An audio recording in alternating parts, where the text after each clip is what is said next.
Hey there, boys and girls. I got something a little different today. Now, as you see, old Jawbreakers came in the mail today.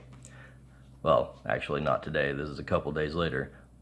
But if you don't know what this is a comic, an indie comic project started by another YouTuber who I kind of modeled my channel after. So he was getting fed up with the way the mainstream comics industry was going, so he decided to go out and make his own. And that's, basically what I've taken as my own mission in the tabletop gaming industry.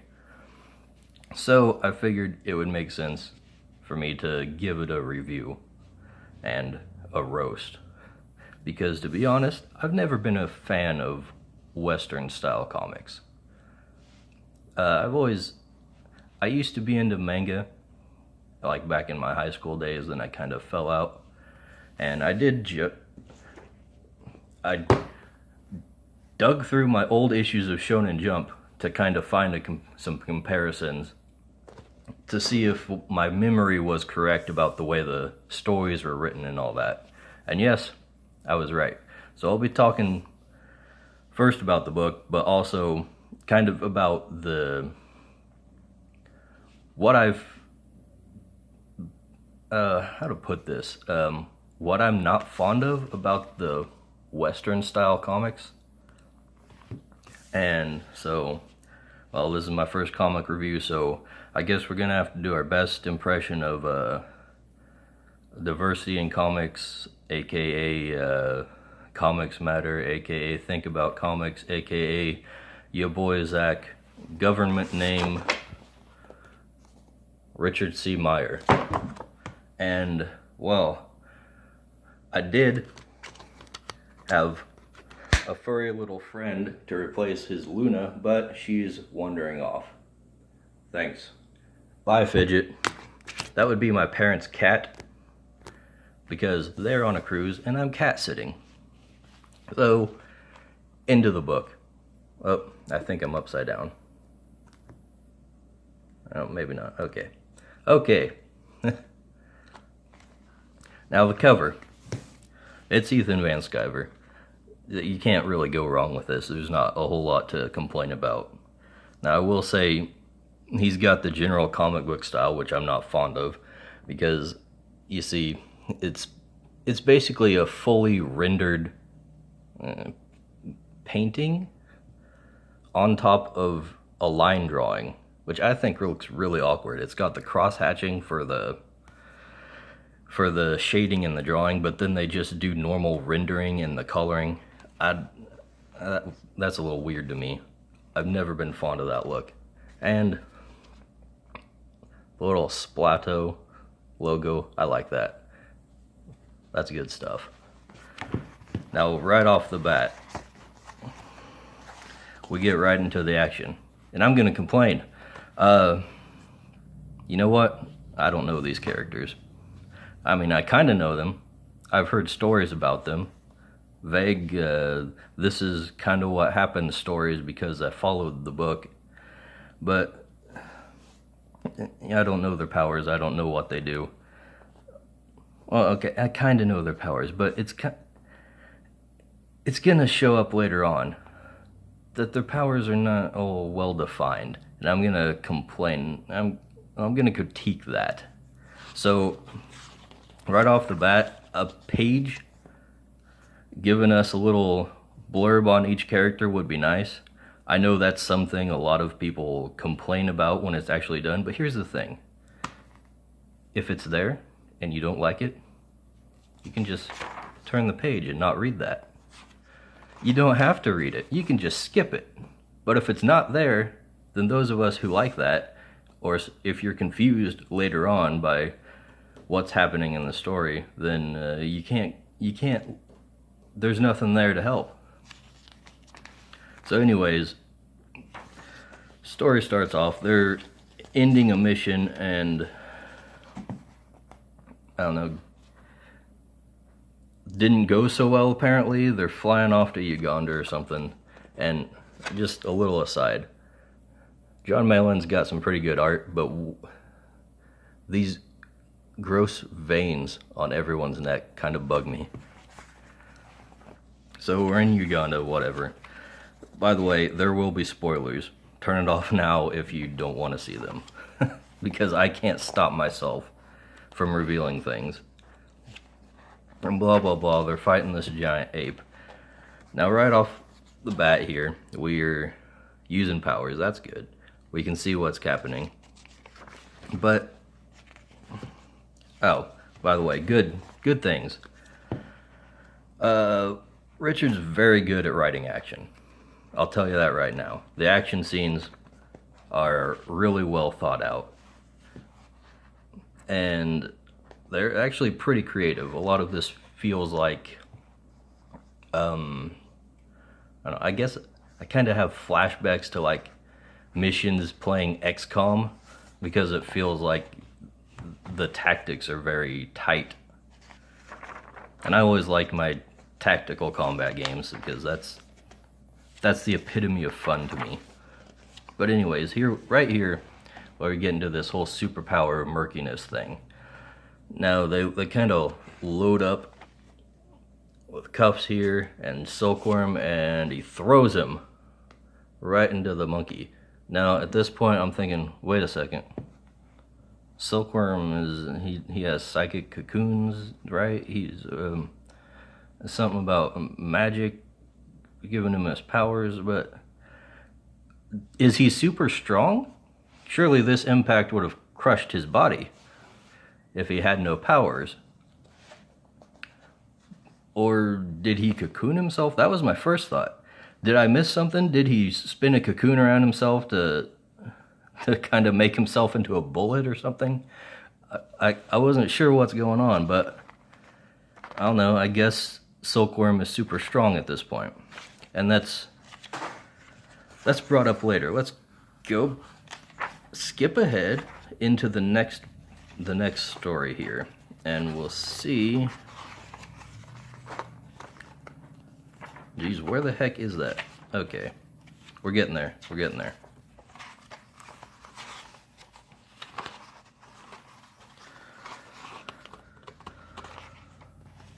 There we see. He's literally bench pressing a Buick. Okay, so I'm still a little confused. He's super strong, clearly. Is that from his powers? Or are we going by DBZ rules? And you know, where anybody can be super strong as long as they just train enough and run around in high gravity. So I'm not sure what's going on there. And here's another thing. Let's see. Here we go. This shaman dude. What's his deal? I mean, he comes out of nowhere, and basically the first thing he does is ramble on about the monkey that they just killed and how it's like important to him and his people or something. And then he starts casting a spell and healing the monkey. Oh, and by the way, Silkworm is kind of like, whatever. Hey, you need some help, old man, that just healed the thing we killed? What's going on? What? This guy looks like an antagonist to me. It looks like somebody who you don't want to be buddy-buddy with. So I'm not sure what's the problem there. And also he starts smearing blood on his face for a spell. I'd be like, get away from me. What is wrong with you? That's a little off-putting. And probably the only other thing that really weirds me out, or not really weirds me out, but I find strange, this cyborg dude. He's the main antagonist of this first story, but as far as I can tell, he didn't really do much of anything. He just kind of, he's a warlord and he has an army, but the cyborg thing doesn't really come into play. He just gets splattered by a helicopter, and you know, he doesn't really fight any of the heroes, so that's kind of a weird thing. Now, as far as the action goes, This is where the good stuff comes in. They do this thing where Cuffs knocks the monkey's eye out, and it goes rolling around, and Hell Priest, being blind, can't see that there's an eyeball coming right for him, and it smashes against him, and he gets trapped inside. That's an interesting little twist in the fight there, and it kind of shows a limitation on Hell Priest's power because he can't see everything. He's blind, but he can see souls, and that's kind of the main takeaway you get from this whole thing. It's a little bit of a long-winded way to explain his powers, but it's interesting, so it works really well. And let's see. Yeah, we got that.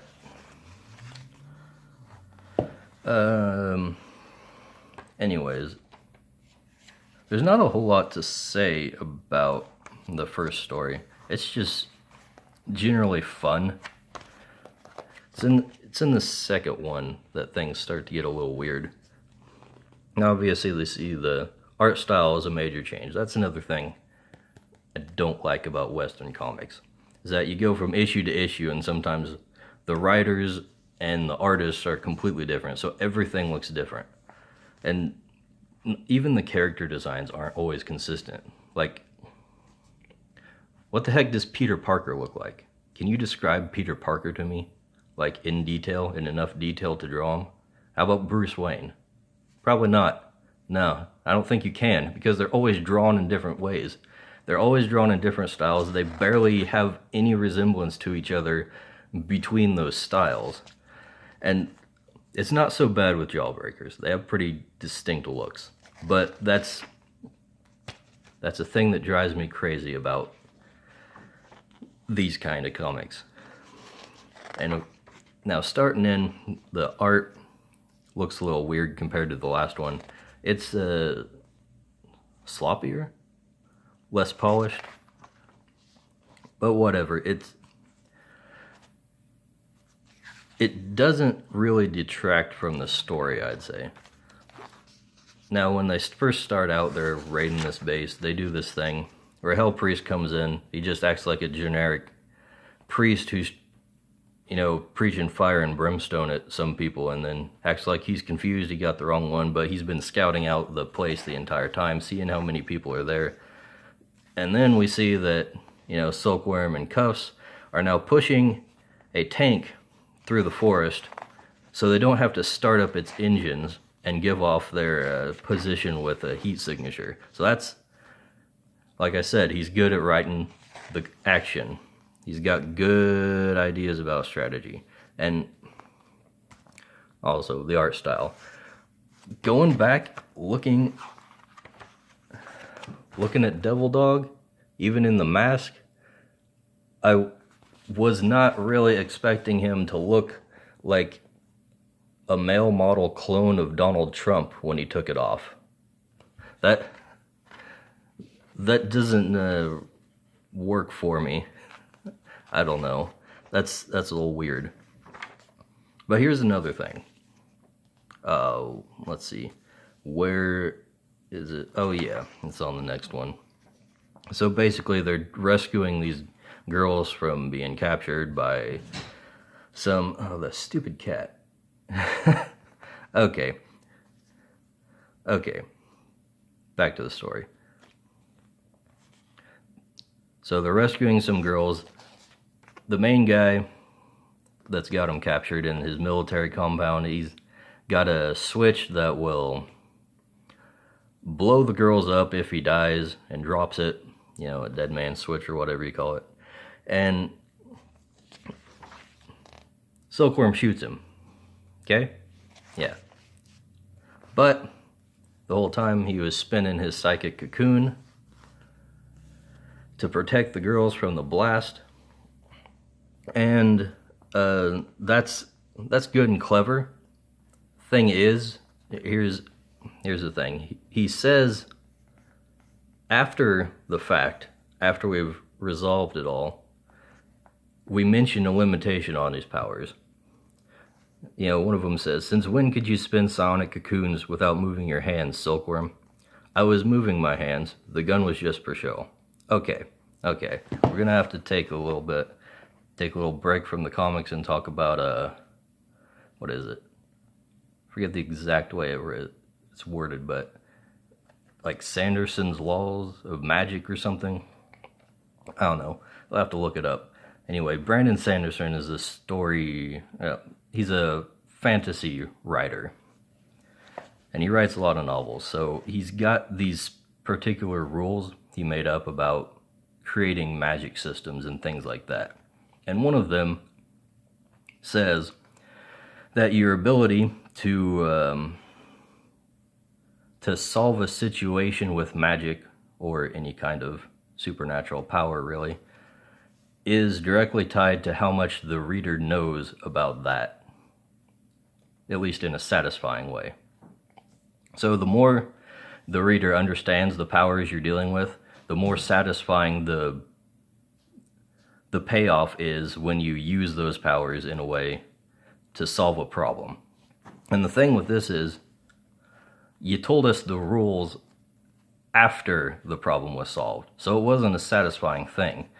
There needed to be some way, something before here, where he was either failed to use his powers or he was unable to do so because he couldn't move his hands, and that would have clued us in on the limitation beforehand, and that would have been a more satisfying payoff. Because that's, if you know about the limitation beforehand, that does read as clever.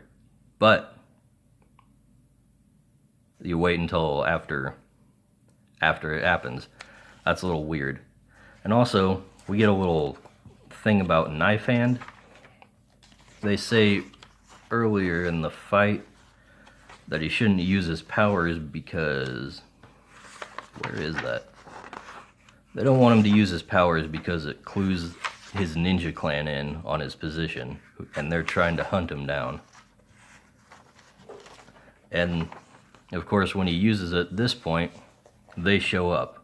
That's a little abrupt, but you know, it's all right. What I do kind of have a problem with is that was never mentioned in the whole first story. And as you can see, Ifand has no problem using his powers during this whole fight. But apparently now his ninja clan is looking for him. Okay, whatever. Okay. Now, this part of the book was pretty good stuff. A few gripes, a little bit of weirdness with the way it's written, but after this point, I actually started getting lost. And this whole part of the book is just like, I don't know, I couldn't keep up with it. I couldn't figure out what the hell was going on. As soon as this chick with aviators inside shows up, things go to hell. And I mean that in a in a sense of understanding what's going on. Because who is this chick? Her name is Autumn Jade? Okay. Now, what's up with this chick exactly? She's the main source of confusion. First of all, we say Silkworm acts weird about it. And let's see, Devil Dog says she looks just like her, referring to his daughter. See, talking to your daughter like that. So right away it's like, is this chick his daughter? And then down here we say, she's saying, I'm your daughter. Okay, so she is his daughter. And then a few pages later, and she's not my daughter. Okay, so you're not your daughter? Okay, and a little later on, we get away from my daughter. You called me your I could have sworn she literally said, "I'm not your daughter" there. But apparently she seems to be confused. I'm confused too. Who is this chick?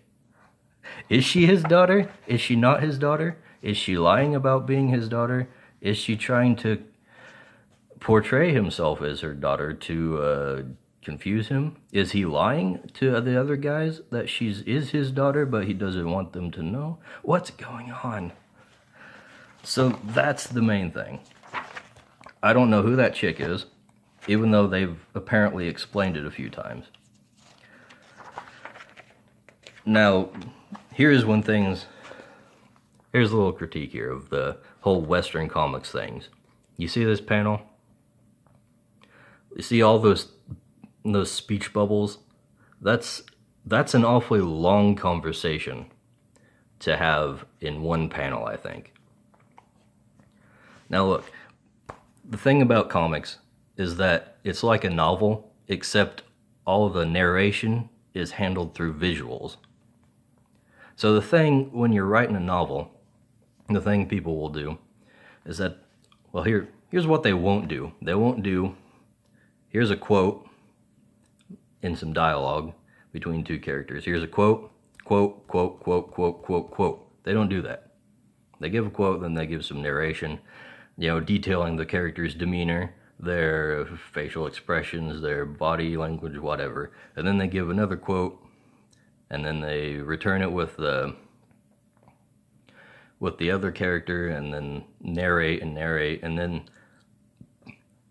they might break down into the quote, quote, quote for a few lines at a time, but it's not a thing. Now, since you're doing narration through visuals, you have to add that stuff in the visuals, in the actual visuals.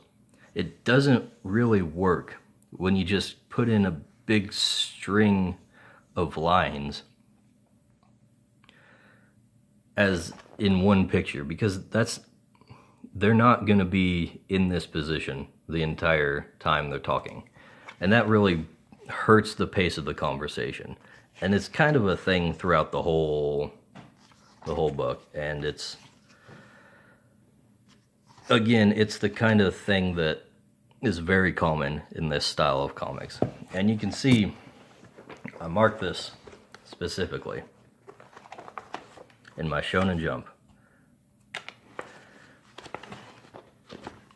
We got this whole chapter from Naruto. They've got like an entire 20-some pages that's just character development and character interactions and stuff like that, because they don't try to pace everything so that everything is wrapped up in a self-contained book. And that's a big thing manga has going for it. They have a more natural flow of story and dialogue. And you can see these guys, Kankuro and Naruto, they're having an interaction here, and it's handled through like more than a full page of actual drawings and frames, because that actually breaks up the flow of it. It paces the dialogue in a way that's more digestible, and it clues you in on the details of the conversation. It lets you portray their character a little better, and it's more detailed. That's an issue that comics in general have a problem with over here in the West. And part of that's because these are more expensive to make, because they got color. Anyways, now on to the last one. Now this was jarring right here. You can see at the end of the last one, they're jumping towards what? New York City or something, I don't know. And it's nighttime. They got the bright lights, the dark sky, they're in the water, things are happening, and then we go to the next one. Okay, art style change, still nighttime, okay, yeah, but, whoa, wait a second. What? Okay, so I thought we were going to Manhattan or something, but apparently we're following the yellow brick road into the Emerald City, I guess. That's a little jarring. Now this whole last portion is just weird. So, first things first, as soon as they come down, Devil Dog says, hey, basically, there might be mines, let me run into them. And he does. And then he dies, and they throw his body on the other mines. Okay. And then they try to retreat, but the plane blows up. Okay. So then he tells Knife Hand to use his powers, and then instantly, all the ninjas show up, and in the next panel, die from the mines. This, what's going on? This is I don't get it. This is a little weirdly paced. That sounds like a major plot point right there, but apparently it was just a throwaway. And then after that happens, Knife Hand starts talking. Apparently he doesn't need to follow his vow of silence anymore, so he just starts talking trash to everybody and leaves. Okay.